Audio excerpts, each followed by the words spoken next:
Ginger Alden was a wide-eyed young girl from a small town in Tennessee who was both frightened and flattered to be introduced to her lifelong idol, Elvis Presley. And it turned into a fairy tale romance. The world of Elvis was one of exotic cars and unscheduled jet trips to Hawaii, beautiful clothes and beautiful people, and endless excitement. At 4 a.m. on August 16th, they finalized their wedding plans. 10 hours later, Ginger found Elvis dead. Tell me about the last time that you saw Elvis, the last day that you were with him. The last day.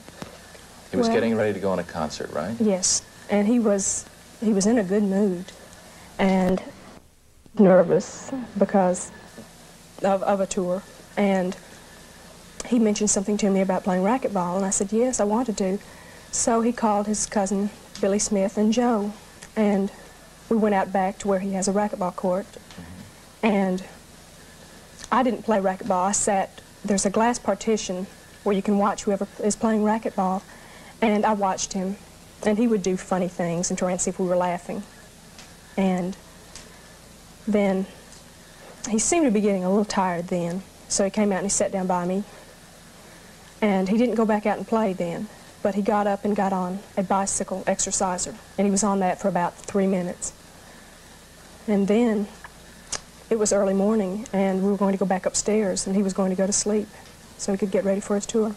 This was up in his bedroom? Yes. And that was the last time that you saw him? Yes. What'd you say? The last time I saw him. Any conversation? Yeah, any conversation? Well, he had tried to go to sleep, and he stood up one time, and he had a book in his hand. I don't know the name of it, but it was a religious book. And he turned around and looked at me, and he said he was going to go in the bathroom and read. And I said, okay. And then that was when he walked into the bathroom. And then you left, went downstairs? Or no, what? I stayed there. I had fallen asleep there, and I stayed there. And I was going to get ready and come home later that day and pack to go on the tour. And then when did you see him next? That was when I walked in. I noticed, of course, he had been in there for some time. And I called his name. What time is this now? This was 2:20, about 2:30. Okay, so about, what, 6 hours had passed? It must have been about 6 hours. And then you went back into the room, and do you remember what you saw? That was when I went to the bathroom, and that was when I found him. I imagine that must have been a shocking experience for you, obviously. Yes, and it was, of course, much worse because he had just been discussing the wedding plans that same morning. What went on in the house afterwards? Well, a lot of confusion? Oh, yes. It was something so unbelievable. People were all in different rooms praying, and it was just like something that couldn't be happening. How has that affected your life? It's just so difficult to come from that level. I feel like what Martin Luther King said, I've been to the top of the mountain, and I'm just trying to adjust now, but it's very difficult for me. Tomorrow night, some happier memories. Ginger recalls her first date with Elvis and some of the things they did together in a romance that, well, was fated to end all too soon. Jerry? Yes. Coming up next is ready with the third in his series on Elvis Presley and the girl who planned to marry him. Jerry, Ginger Alden, the girl Elvis planned to marry, showed me a photograph of her with Elvis Presley, which she said had not been seen publicly before. It was taken in Hawaii, his favorite place to work or play. She had another unusual photo. The recruiting officer at the time of Elvis's induction into the Army was her father. I asked Ginger a question on behalf of millions of American women. What is a date with Elvis Presley like? What do you do? Well, it's very different. I went up to see him, and he had been telling me about his Ferrari, this car that he had. And then he asked me if I would like to go for a ride in his Stutz Blackhawk.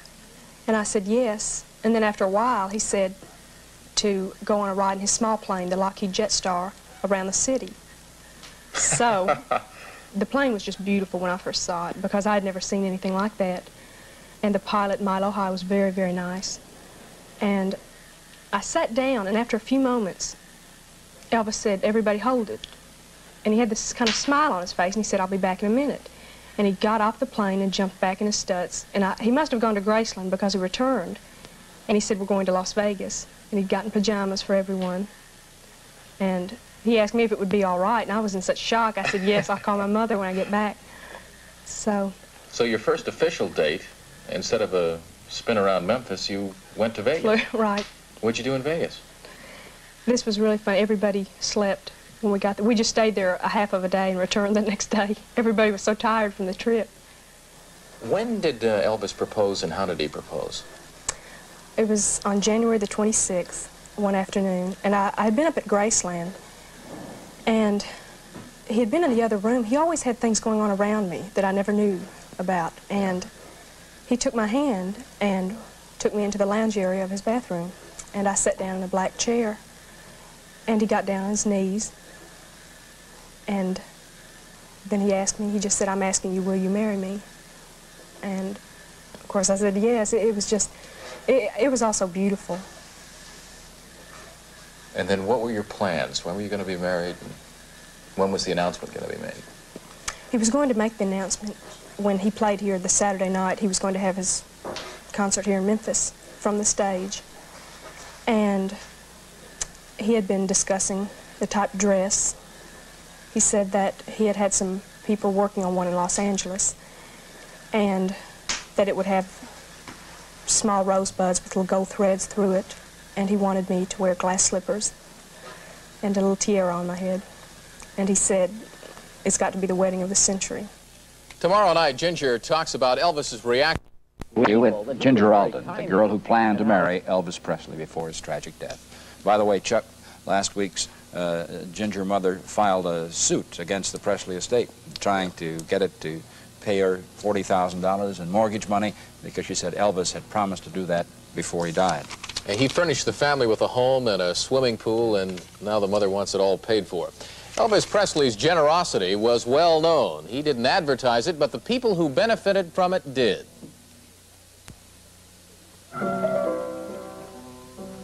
Ginger Alden, the girl he planned to marry, was one of those. The 12-carat ring on her finger was a gift from Elvis. So were the expensive cars parked around her home in Memphis. Elvis was very good to a lot of people, and Ginger now feels that some of them were less than good to him. There's been a lot of things said about him. Former bodyguards that were close to him said he was on drugs, lived the life of a hermit, very emotional person. What can you tell us about these things? Is there any truth to any of this? No, I never met the three bodyguards, so I of course don't know them, but I can only go by what Elvis told me. And the book did upset him, but before it came out, he told me the only reason that the book was upsetting him was because it wasn't the content, it was the principle, because he had done so much for the bodyguards' families and things of that nature, and for them to turn and do something like that, that was what I think really got to him and hurt him. How about the accusations that were in the book? They were all untrue? They'd just taken small incidents and blown them up out of proportion? Or... Well, I haven't read the book, so I don't know. I've heard bits and pieces of it. But I'm sure the majority of it has been blown out of proportion, way out of proportion. Did he use drugs? No, he did not. He had certain prescribed medications that he had to have, and he took a lot of vitamins. A lot of vitamin pills were laying around in bottles, and I think a lot of people, if they ever happened to see that, mistook them for drug bottles, and I'm sure that's how those got started. Was he concerned about his weight? He mentioned to me one time that he knew he was getting overweight, and like that bothered him, and I would talk with him many times and try. For some reason, he wouldn't go out and do certain things when I tried to get him to go out. So we had our differences there. And I would try to get him to eat better foods. And I did get him on some health foods. But he would go, I don't know, it might have been his nerves or what, but he would go on binges. He would eat certain types of food for a long time that really weren't that healthy for him. Mark Todd, rebel, innovator, idol of youth, really died in the 1950s.